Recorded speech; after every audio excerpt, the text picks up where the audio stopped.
Hello everyone, we're going to look at 5.3. This is case 1 of the partial decomposition of rational expressions. I actually enjoy doing these, but let's look at how we take care of this first case. Starting off, you're given a rational expression here without an equal sign, and they're asking you to find a partial fraction decomposition. So our first step is to factor the denominator. And you can see on the left-hand side, I factored it by grouping, and then I would restate it in factored form, and we do state it in lowest binomial to highest typically. That's why I'll have x minus 1 and x plus 1 and so forth. They are all linear binomials, so then I would then go from the lowest number to the highest number. The next step after that, let me scroll down, is to separate the factors and prepare to find the corresponding constants. So what that means is take these factors that we had and break them apart as such. So there are 3 separate rational expressions. And on the numerator, it needs to correspond with the denominator. Now the denominator is linear, so in a quadratic or polynomial of any degree, it always is listed in descending order, such as x squared, x, and then a constant. So if our denominator is linear, our next one down would be a constant. That's where the a comes in. A represents a value of the constant. The second term is also linear, therefore I can't use A again. I'll use the next letter in the alphabet, B, to represent a constant, and then again for the third term. The next step would be to multiply by the common denominator and simplify the equation now.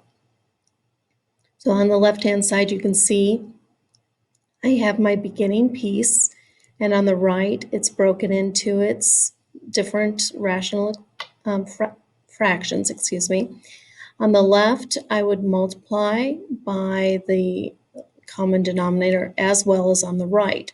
That will eliminate the left-hand side denominator, leaving only 5x plus 7 left. On the right-hand side, I would be multiplying to each of those terms. That means of the first term, the x minus 1 is canceled or simplified to 1, leaving the other 2 binomials multiplying to a. And then again, same thing with b. The x plus 1 is eliminated, leaving x minus 1 and x plus 2 binomials together.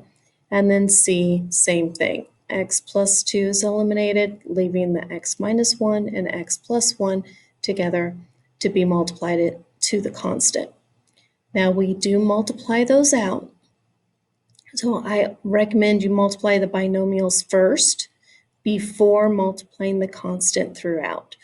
So I multiplied each of those binomials, and then I multiplied a to that x squared, a to the 3x.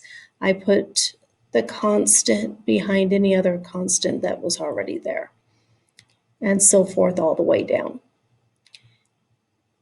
Now you will need both sides of this equation, so don't just give me the right-hand side, you need both.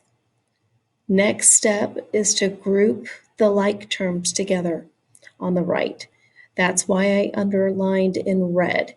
Notice that I have 1 line for any of the x squares, 2 lines for anything that had an x only and a constant, and then 3 lines for all my constants.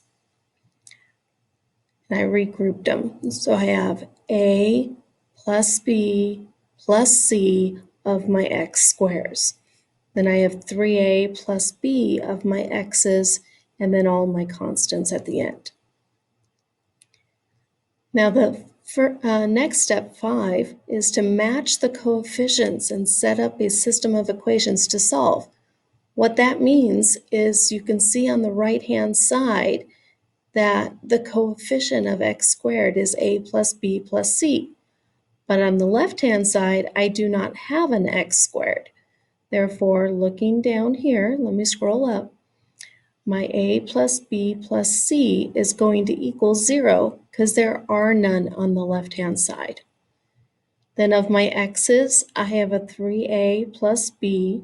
It's going to equal, that coefficient of x's will equal the coefficient of x's on the left, which is a 5.